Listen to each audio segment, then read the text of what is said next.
April is National Weld Month, and 40's giving out tips every Tuesday.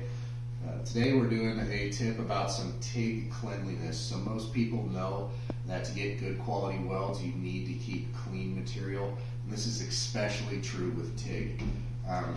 Just in here in our lab here at Forney, we keep our TIG filler metal in these little holster type deals on the side of our table.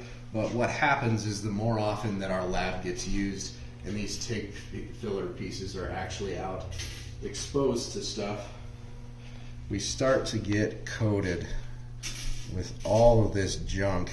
And actually, if we were to use this TIG filler wire, we would end up with all of this stuff that's coming off of our rod in our finished product, in our weld. So one of the ways you can actually avoid this and keep your aluminum, your stainless steel, what have you, protected is actually our rod container that we sell. Inside this guy, we've got a bunch of pre-cut TIG filler wire, aluminum, stainless steel. It's got dividers to keep different sizes, different cut lengths, whatever you want to do.